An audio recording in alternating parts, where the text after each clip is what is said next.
It is the Practical Prayer Podcast on New Thought Media Network. This is the recording of the podcast, which is going to be going out into podcast land in a week or so.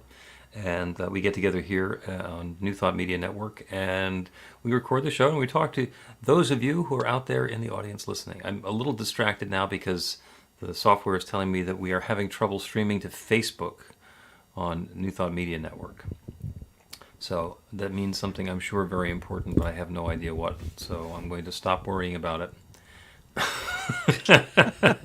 and continue along with the rest of it. I tried fixing it once. You said you can't fix it.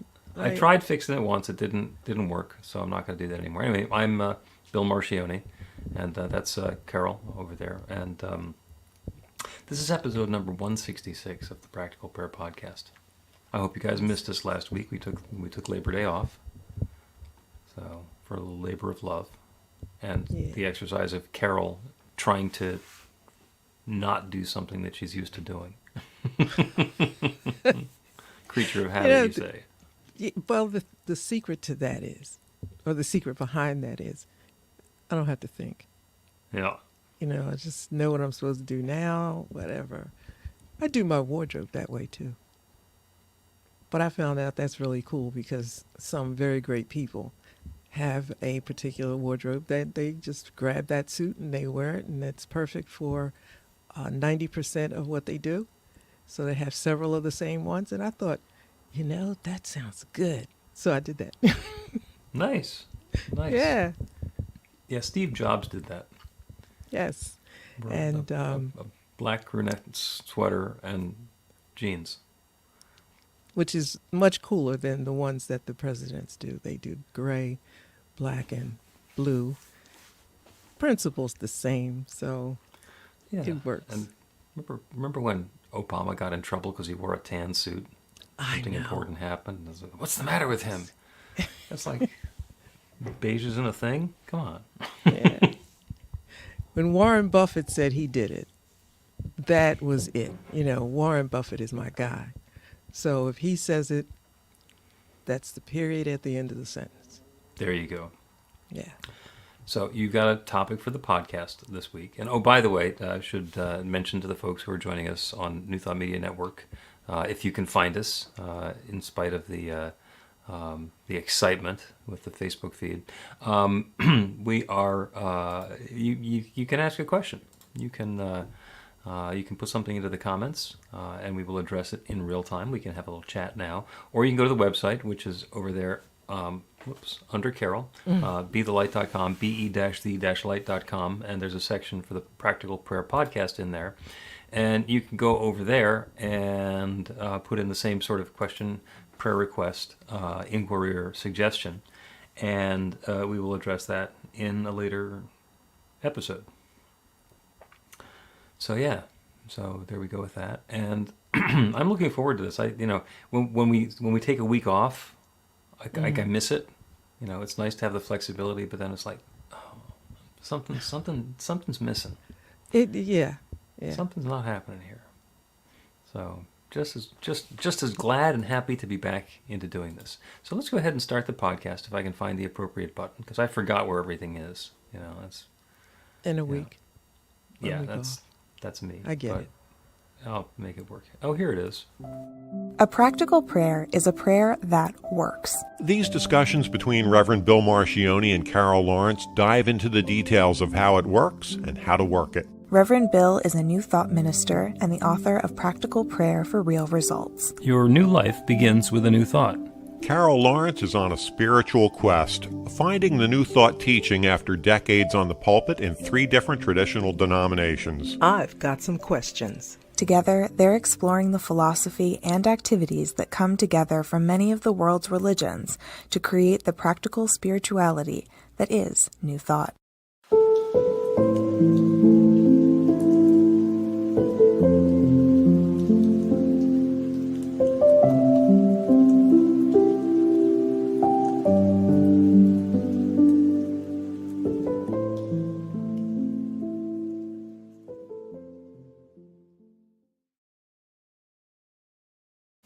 Welcome to the Practical Prayer Podcast. I'm Carol, here with Reverend Dr. Bill Marchiony. And I'm we're looking gonna forward talk. to today's. Yeah, we got a conversation planned today, and so you take these topics that aren't particularly traditional religion, but the traditional religion seems to have an opinion about, and then throw it into, well, what about this in terms of new thought or practical prayer? So, and I love that because the answers are usually none of the above, or I don't know, but let's think about it. Well, what I'm finding also with choosing these subjects is that they are a part of traditional religion. They just don't explain it. You know, you can find a scripture that matches sometimes word for word, but it's one of those things that doesn't, if it doesn't fit into a certain interpretation, well, you don't know it because nobody's going to teach it. It's not going to be in a sermon. And yeah, I could Okay. I could tell you know about the lectionary, right? The common lectionary that mostly mainline churches use, and gives you the scripture, and I won't go into all of that, but what is appropriate for the particular time of year. And I noticed that routinely it's in 3 annual rotations, and routinely certain things are not in it. And I would think like, well, what about this and what about that? And there's nobody interested in talking to me about what about this. But even something like what we're going to talk about today, it's there. It's just nobody wants to talk about it because if you give it a fair assessment, then it raises more questions, and the whole kind of not the whole not industry. What am I saying? The whole organizational bylaws and constitution falls apart. Right, right. Then you have to. Well, if that's not true, then, or if we get to consider that, then shouldn't we consider this as well? And if Oh that's yeah, and possible, maybe this could be possible. And how about this one over here? And that's, oh yeah, just no end of challenges and grief. So no, I was not familiar with a lectionary. It sounds like the sort of thing that you'd find in mainline churches. So I'm, the spiritual leader of an independent New Thought spiritual community. So even the ones that are part of national or international organizations are not rock solid, organized, top down, hierarchical whatevers. A lot of my sister communities like to have the theme for the month, and one of the organizations says this is what the theme for the month is going to be, and so everybody's going to talk on the theme for the month. And when I have guest speakers, they say, "Well, what's your theme?" It's like, it's whatever you want to talk about. well, yeah. And I'm okay with, if you tell me that this is what the talk is going to be about, and we promote that on all of our social media for 2 weeks, and you come and you say, "I'm talking about something different," that's fine too. Well, and I got to switch over to you again personally. That's just because you're an open person and you don't have an agenda for how you want people to, like, you're not building a community around you and Right. what you believe. Therefore, if you don't believe what I believe, then you're not accepted here. That's not you. So if somebody comes with a different subject, you're like, okay, cool. Let's talk about that. Yeah. And I Yeah. mean, and we say every Sunday morning, we do our entire dogma on Sunday morning. And you can think, in other churches, God, that would take forever. But for us, it's either one run-on sentence or 2 reasonable-sized sentences, which is, we believe there's one power, love, intelligence, or force that creates everything, including each of us, and that we're each using that same power, love, intelligence, or force to create our lives according to our beliefs. That's the dogma. And you don't have to believe it. It's just that we've found that that's the way the universe works. So if someone's going to come in and disagree with that, then it's going to take a while before we can, like, just sit down and have a conversation about something else. That should be one of our subjects because that is so powerful and so jam-packed with freedom, once you understand it, and uncomplicates so many things. But again, it depends on what your agenda is, and Yeah. yeah. But that's a whole nother thing. So I'm going to have to find myself a lectionary. No, you don't. Yeah, I'm not going to use it. I'm just gonna look at it, and I might, I'll send you the link. okay, I might make fun of it. Can you believe It it? has its purpose, and when you look at things in terms of its particular purpose, you say okay. But All right. it's not like you don't have to live by point A, B, and C. I mean, you're allowed if you choose something else, you shouldn't be hung out to dry. I mean, my father told me something that I use really a lot. He says, and I was really young and rather rebellious in ways. And he would say, Carol, don't break a rule until you find out what it's there for. It might be good. If it doesn't work, if you think you have something better, fine, do it. But find out what it's there for. And I use that all the time because, it helps you to be very, just to look at things critically, which is important. But so the lectionary is good for what it's good for. Yeah. But I prefer the way that New Thought does things. It's good, and then here's some more. Here's some more good and more good, right? Yep. And to your point, there's this law that when we're driving in our car and we come to a red light, we have to stop. And I know people who said, "Well, why do I have to stop? Why do I have to do that?" It's like that's not actually what it means.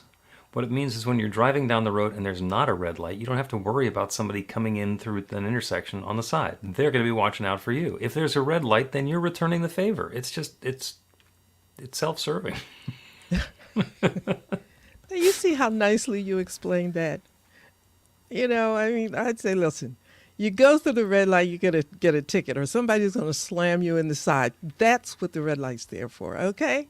Don't go through the red light. But returning the favor, that's much nicer like that. Yeah, it's about an agreement that we have doing that. Right. And I became very good. I ran a teen group, a New Thought teen group, and we didn't have hell, and we didn't have damnation, and it was not easy to coerce them into doing things that they didn't want to do. So I got very good at this sort of explanation. I get it. This, okay. This just makes sense. But that's better, because you can apply it to life in other places other than just, the subject on the table. Yeah. Right? So you want to talk about karma? Yes. So we've all heard what goes around comes around. The Bible talks about you reap what you sow. Mm-hmm. That's karma. But, it's worth spending a moment. So let's just say we use karma and people think about, okay, when I put out, comes back.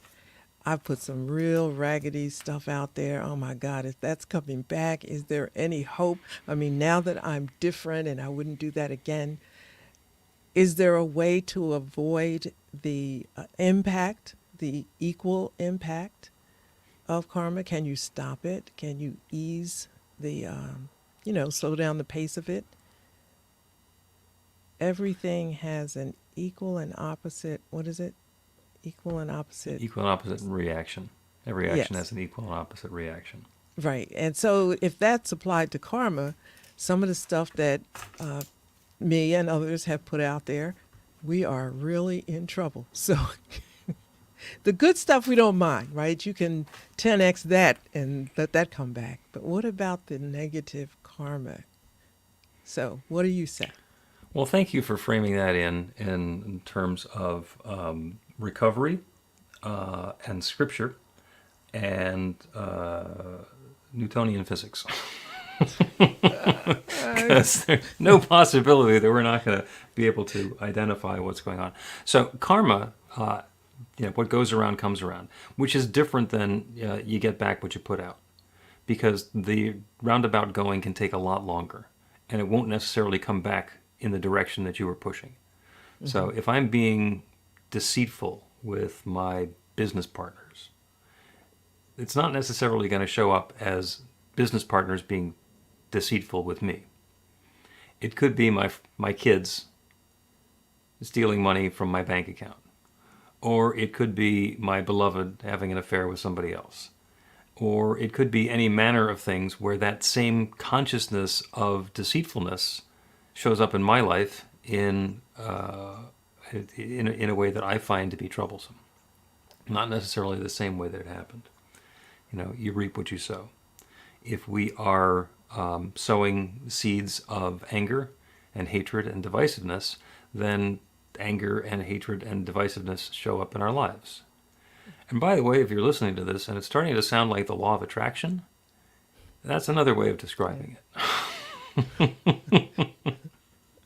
And the idea behind all of it is that, and I'm going to take it back to the principles, the New Thought principle, that there is one power, love, intelligence, or force that creates everything. And it does so because it is that power, love, intelligence, or force. It is that divine energy that's either the Big Bang or the divine saying, let there be. That's the one that has been sharing or exploding or evolving or whatevering into all of these different forms over all of this time. So there's only the one. And it started out as pure energy. And then over time, it turned into matter and energy, which can be interchanged but never destroyed. So all of the energy that ever existed still does, even if it's in material form. And when we destroy matter, we basically just turn it back into energy. So that's all one. And we're part of it. We are part of that field. And so energetically, there's low frequencies, audible, and there's high frequencies, and that's just the audible band that I can sing. Other singers can get a much bigger range. When we're talking about karma or going around and coming around or the law of attraction, what we're doing is when we have an idea or a way that we're behaving, that's the level of energy that we're working at. And if I am vibrating at that level of energy that allows me to be hateful or dishonest or killing other people or whatever it is, that frequency is the frequency that I'm setting myself to. I'm at that frequency, I'm doing those things, I'm involved in those activities because it's all consciousness. And what happens is things at that level of consciousness get attracted into my life. So it might be somebody else showing up with a gun pointed at me. Or whatever it's going to be. And by the same token, when I change my vibration, when I change my energy, and I decide I really want to be more focused on love, and I raise my vibration to a vibration of love, then what I'm attracting into my life is much more at a level of love. And that's how the karma works with that. So if what I'm doing is being love, then when it goes around and comes around, it's going to come around as love.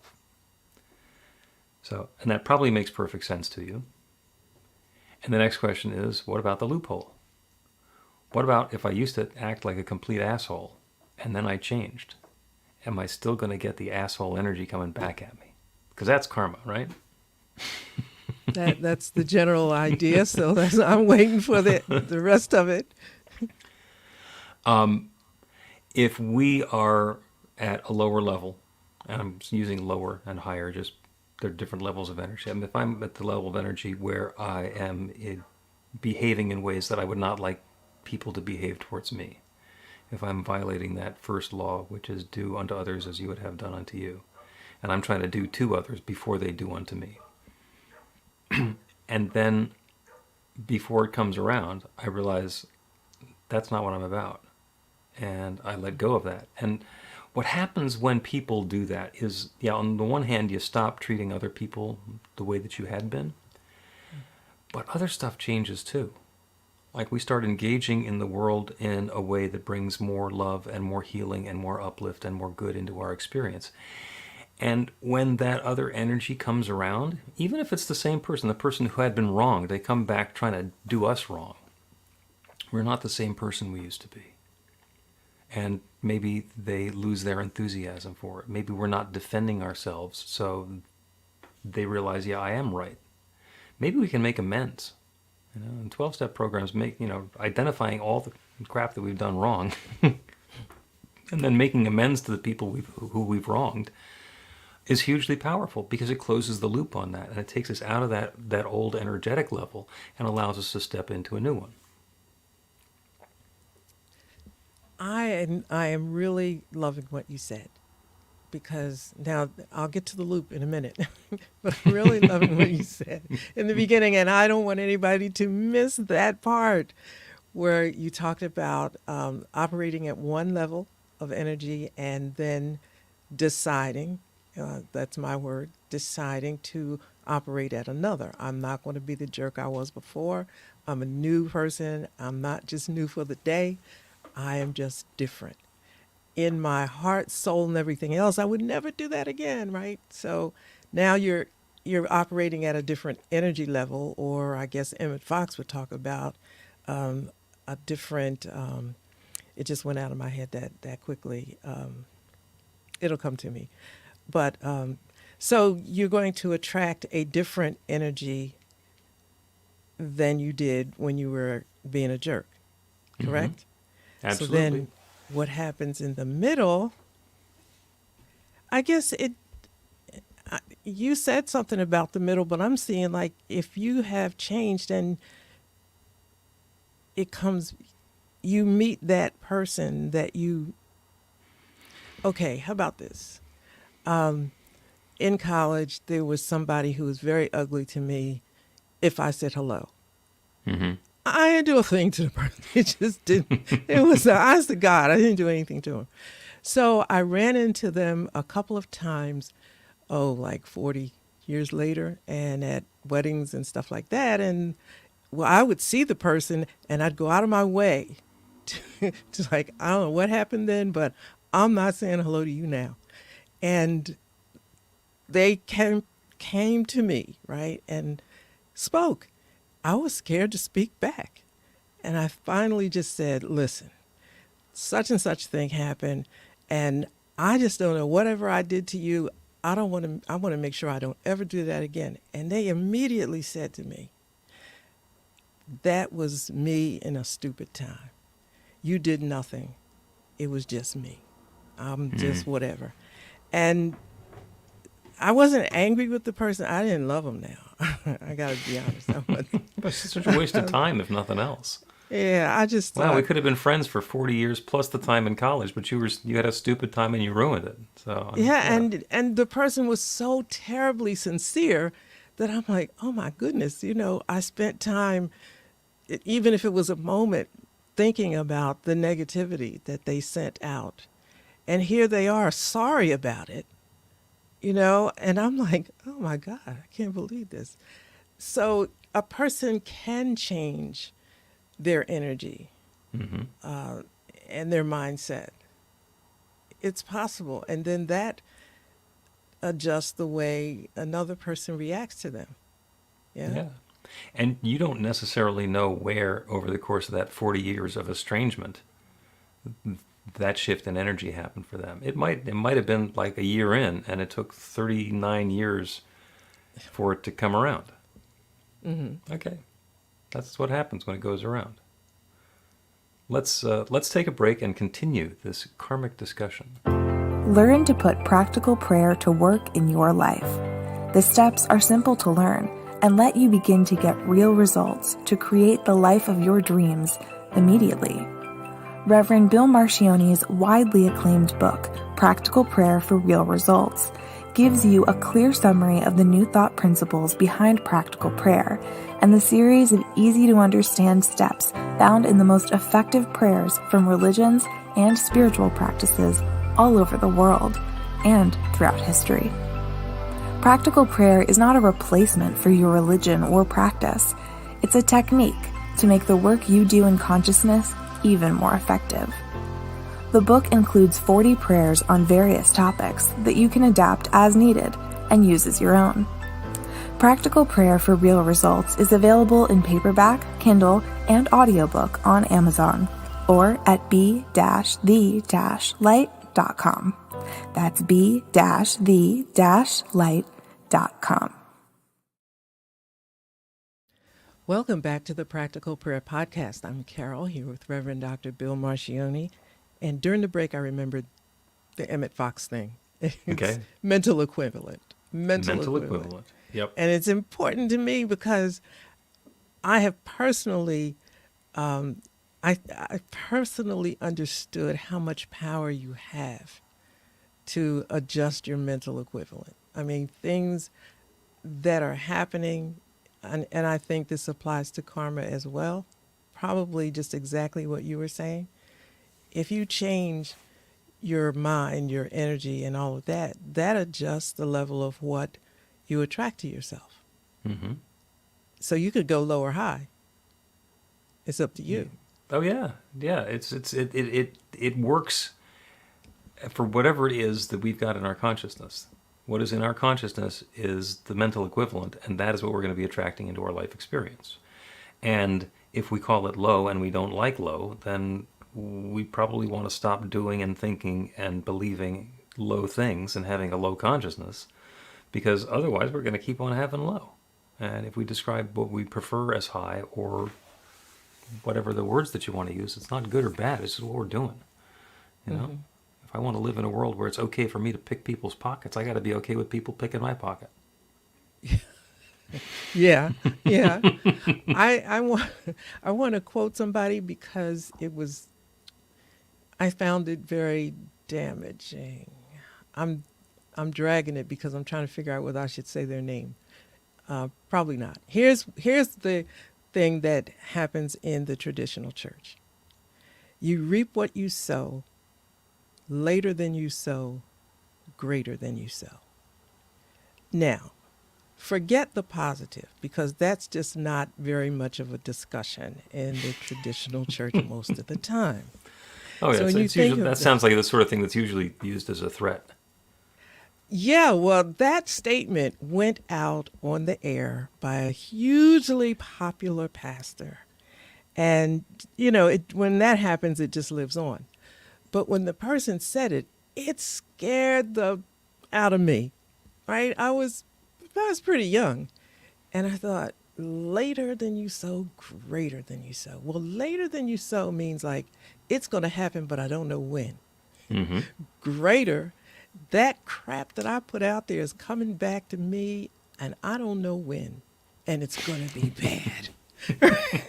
That's how but that's right. That's the interpretation of it that you're left with.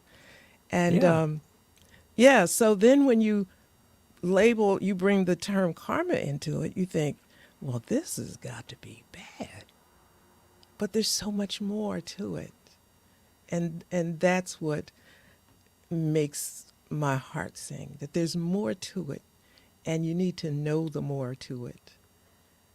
And even if it's coming back later than you sow, greater than you sow, you just gave us another idea.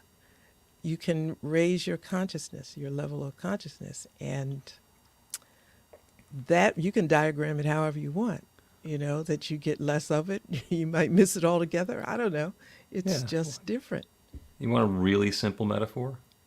Sure. Nice visual. You're standing out there in the middle of the field holding a rock. And you throw the rock high up into the air, as high as you can, and you just wait. Right. What you have sown is going to come back.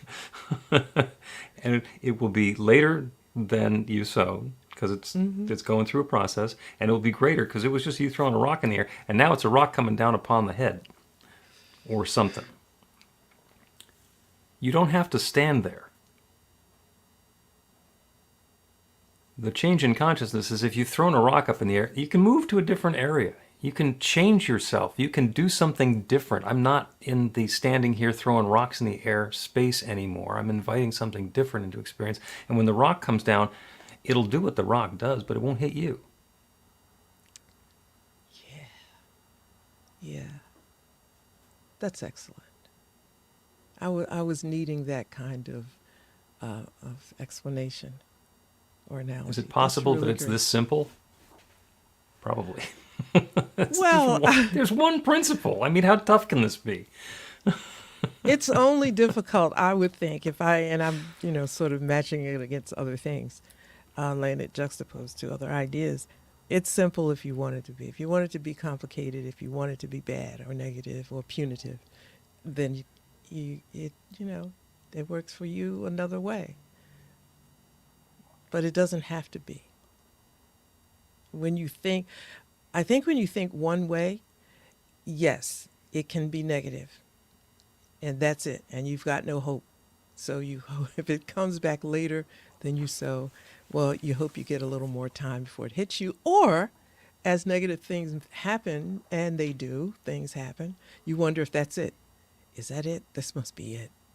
I knew it. It was coming on me. I'm telling you, I know this stuff, right? Yeah, yeah.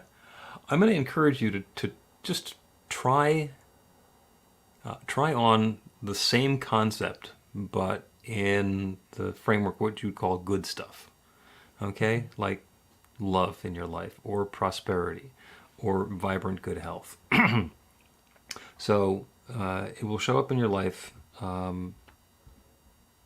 later than you show and greater than you show.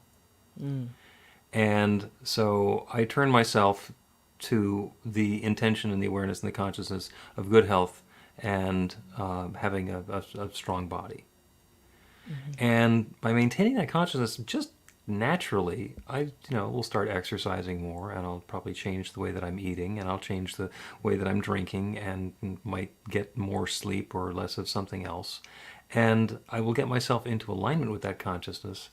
And then the muscles, the new wardrobe, don't show up immediately, but they do show up, and they keep on getting better. And when that shows up, it's later than you expect, greater than you sow, later than you sow, and more than you expect. Okay. And that's a welcome thing, right?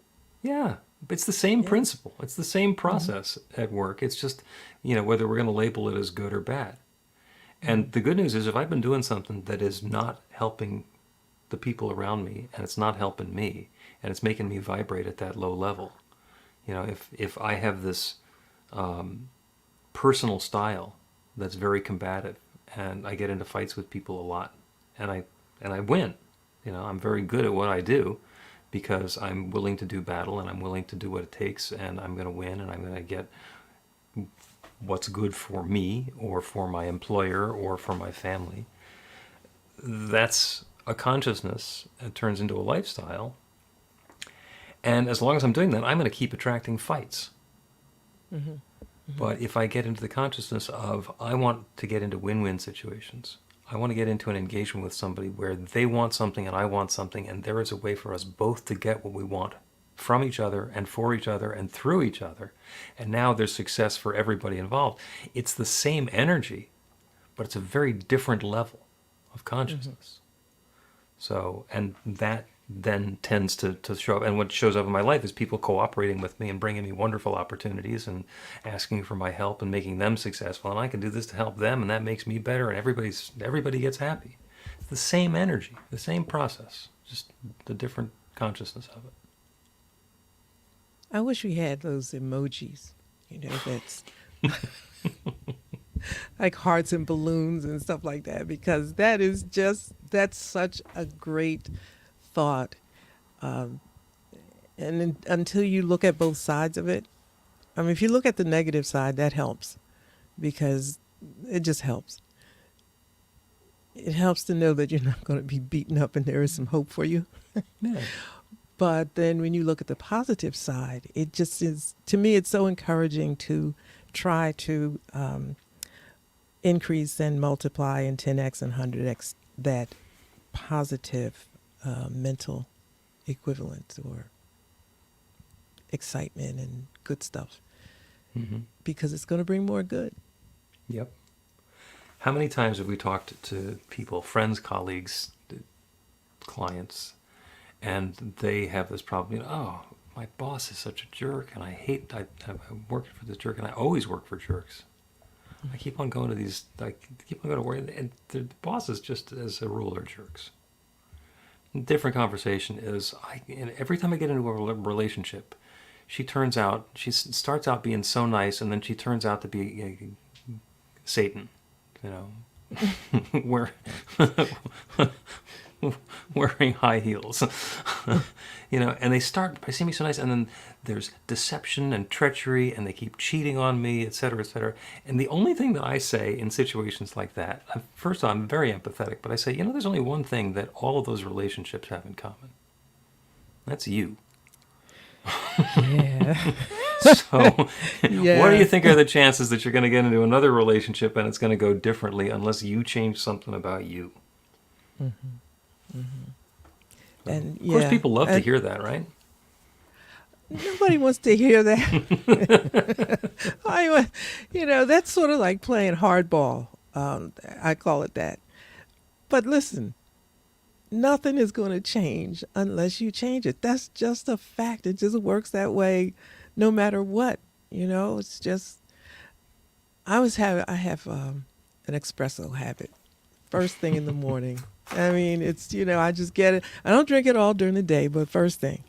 And and I go through pots like you wouldn't believe, because I refuse to spend $200-$300 on a pot, so I get these cheap ones. And then I get mad when they stop working. Well, and blah, blah, blah. And so then I was standing there in the kitchen one day thinking, and I get up at 5 a.m, so I'm not ready for any problems, really. I'm not expecting problems, and I'm a little ticked off because this stupid pot is giving me the worst espresso ever so many days in a row. Carol, it's you. It's you. You keep getting the same stupid cheap pot. It does the same stupid thing. You get a year out of it and then you're pissed. Do something different. Do something different. Or buy a second pot, and as soon as it starts giving you trouble, throw it out and put in the backup. Now, that was suggested to me, right? Because I had this brand that I bought for, maybe 4 or 5 pots I've had. And I said, I'm not buying that pot anymore. I'm just not doing it. I'm not doing it. And now I'm going to spend 2 weeks trying to make it do the right thing. Just stop it, right? So I got this old-fashioned way, pot that I found on Amazon. And this thing gives me joy in the morning. You hear me? It does, because it's simple. It's not going to do the same dumb thing because it's not constructed the same way. Just do something different. A new possibility. Yeah. There you go.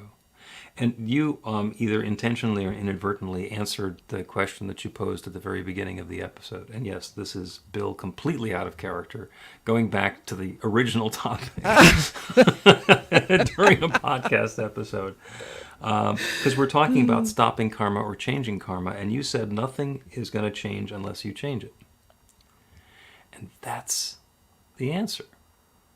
If you always do what you always done, you always get what you always got. We can change it. We can interrupt karma. We can arrange to not be standing at ground zero when our bomb lands, when our own missile comes in.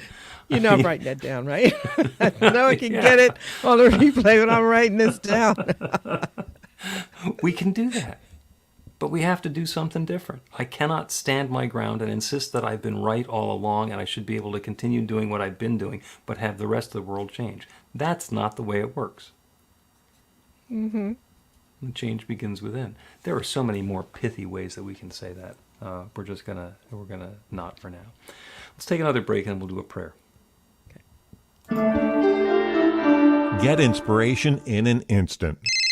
God calls are the gentle and uplifting moment of truth to help you remember that the bright light of God's love is shining right now as you. It's your God Call with Reverend Bill. Start your 2-week free trial today, and you'll get a phone call 4 times a week from Reverend Bill with an uplifting half-minute message filled with insight, wisdom, story, and fun. Let your light shine. You can answer the call to listen to it live or let it go to voicemail so you can hear it later.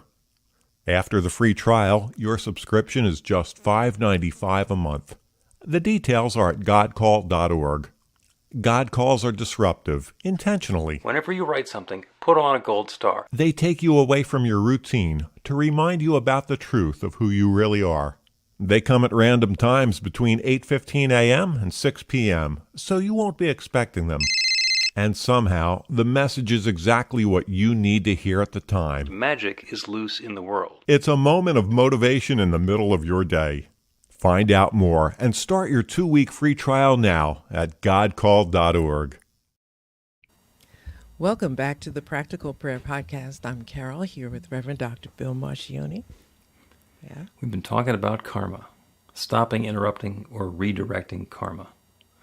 And this has been a fabulous conversation and highlights one of the differences between traditional religions and New Thought practices. Because in New Thought, it's all about consciousness, and it's what we call good or what we call bad. That's all the law of attraction is working on that, as opposed to if there's the devil involved somehow, then that's the one that gets all the attention. And it's just if you do bad stuff, you attract bad stuff, and it kind of leaves out the corollary there.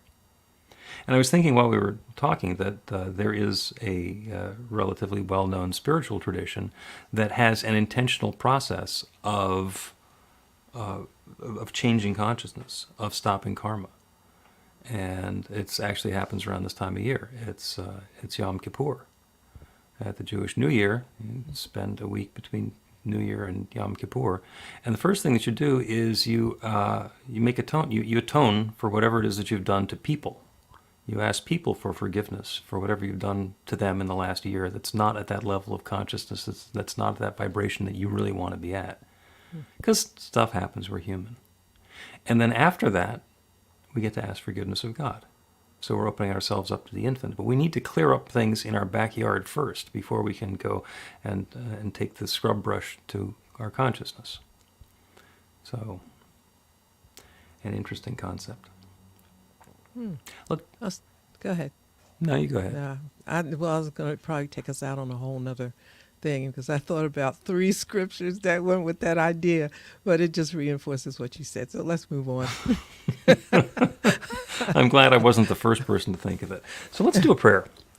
Let's do a practical prayer on shifting our consciousness and stopping, interrupting, or redirecting karma. Because everything that happens in our lives is a result of what we believe. And if we believe that bad things are going to happen, then we're living in a universe where bad things can happen. If they can, they're going to happen to us.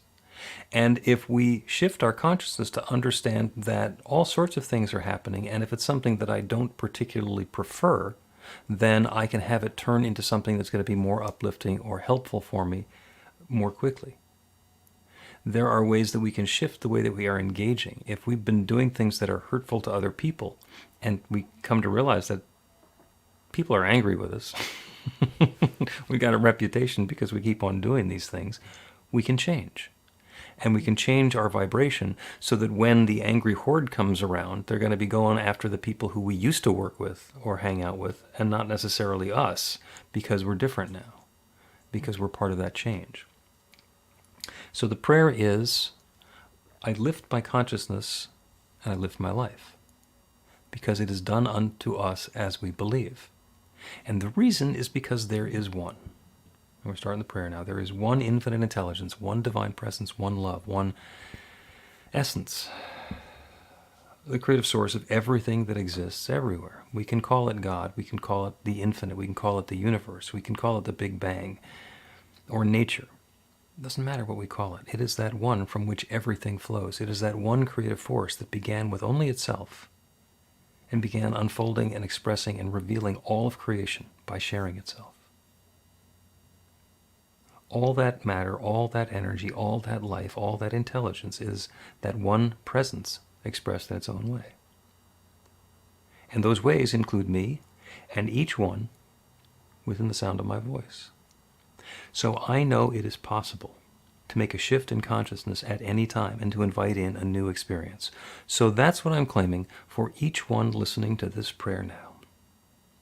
I know that each of us is lifting our consciousness to that level that brings more of the good that we are seeking into our awareness, into our activities, into the words that we speak, into the ways that we engage with other people, into our relationships. We are that level of love and harmony and givingness and support and encouragement and creativity that we want to see and experience in the world.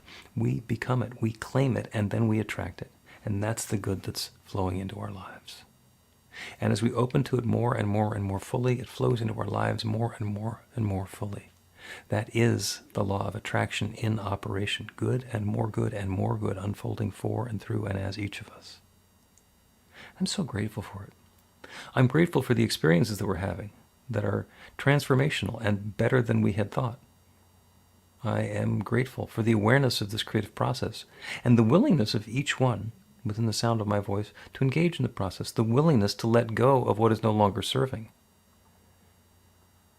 to stop doing what we've always done, to embrace a new idea, to have a new activity, to think a new thought, and invite in a new experience. So grateful to know that the law is already responding to this invitation for uplift. I'm grateful to know that it's happening now. It is already underway. And so with this deep feeling of thanks, I speak this word and I release it into that creative law that creates everything. And I know it is now creating this. And so I let it be. I let it be. And so it is. The Practical Prayer Podcast with Reverend Bill Marchiony and Carol Lawrence is a production of BeTheLight.com. be-the-light.com. Where you can find more information about practical prayer for real results. Our theme is by Music of Wisdom. You can learn about the spiritual community of New Thought Philadelphia with daily guided meditations, Weekly celebrations of spirit, and Reverend Bill's classes in practical spirituality at newthoughtphilly.org.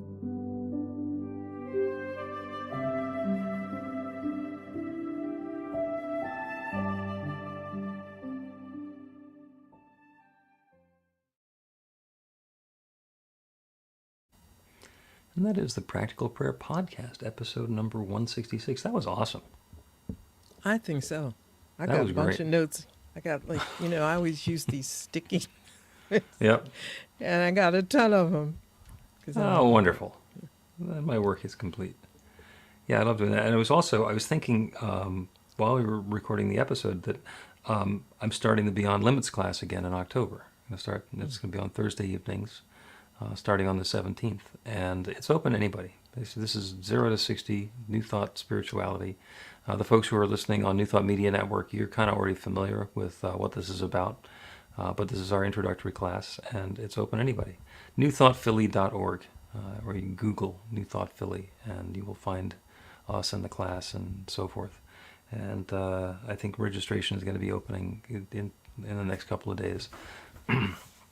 You took that class. I did. Gave I you did, even more and- questions. Well, yeah, it's excellent because it gives you permission and opportunity to think, give things another thought, and not to be afraid of that. And being with other people that are doing a similar thing, it's really helpful because there's a term used now called deconstruction. And I'm not going to say a lot about it because it's not my thing. It's not my somebody else's thing right now. But it's deconstructing the old way of thinking and releasing yourself from the chains of tradition that we have been taught. So it's called deconstruction. Mm-hmm. And I had to think how I felt about that term because it seemed a bit violent when I thought about it, and it still does. But what makes me feel better about it is that when you're trying to change something, you do have to be a bit aggressive with the change, especially something that has held you in one place for so long. It's not going to go away because you say please. Mm-hmm. So, Yep. and because you feel good now, but then you go back to your, environment where things are different. And the reason that I like that class is because maybe you may be the only person in the class that is deconstructing, but others with a less violent reason or approach give you a sense of understanding and welcoming and a place to land and be okay with the thought. And do that make sense? Because I know that when I first started questioning things many years ago, I didn't have a lot of time to think about it, because Yeah. I might say something, the wrong thing to somebody. But in the class that you're talking about, it's like it's a space, and you get a chance to think, and nobody's going to punish you for the thought. Even if you don't get to the conclusion necessarily, you're still in a question mode. Like, nobody's mad at you for the question. So that was really long, and I like that. But And you it's- made me think about deconstruction, because that can either be something that you do with a chainsaw, or one of those big wrecking balls. But if you just get a visual of like a sport jacket, and you dig inside to where the seams are inside the shoulder, and you find that piece of thread, you just snip the thread and you pull on it, the whole sleeve comes off. It's like, okay, this is what was holding that together. Now, does it belong there? Now that I know how it was connected, do I want to leave it connected that way, or am I better off with a sleeveless? yeah, you would be amazed at the number of people that are doing that, either pulling the string or deconstructing. And I'm fortunate I get to see it happening in different ways, and I get to think it through. Mm-hmm. It's a process. I'm just putting it out there. It's a process. It's no magic. It's no magic. I don't know what it's like to be born into New Thought, or to come early before, your ideas have been set. I don't know what that's like. I do know what it's like to change, and it can be an aggressive process, but determination is a part of it. And going back to your class again, you're in an environment where you don't have to be as aggressive with your thinking and with yourself. Yeah, because nobody's going to push against you. You say, "This is what I think," and go, "That's interesting." And sometimes sometimes you're pushing against yourself, Yeah. and nobody else is there, and you're doing it, and you're just feeling like, okay, this is all right. I do a lot of talking to myself, because, I just think that's important. Whole nother subject, right? But that class is really great. So, All right. Well, thank you. We're gonna wrap this up. I will remind everybody who is watching on the recording on New Thought Media Network that if you have a question or a comment, you can go to bethelight.com, be-the-light.com, and we will put in a question or suggestion, and we will address it in a future episode. And thank you very much for joining us, and have a spectacular rest of your Monday. Please help us say thank you to our organizational sponsors, including the Hefferland Foundation, Affiliated New Thought Network, International New Thought Alliance, Science of Mind Archives and Library Foundation, Center for Spiritual Living Denver, Center for Spiritual Living Midtown, New Thought Philadelphia, Planned Happiness Institute, Summit Center for Spiritual Living, One Heart Retreats, Center for Spiritual Living on the Lake, Unity Kitchener, Unity Spiritual Center Ottawa, Om Center for Spiritual Living, Satya Center, Begin Within Ministries, Center for Spiritual Living North Jersey, Unity of Savannah, and the Center for Spiritual Living Seattle, as well as all of our individual donors. Thank you for being part of the New Thought Media Network. Please like, share, and subscribe. New Thought Media Network, positively inspiring.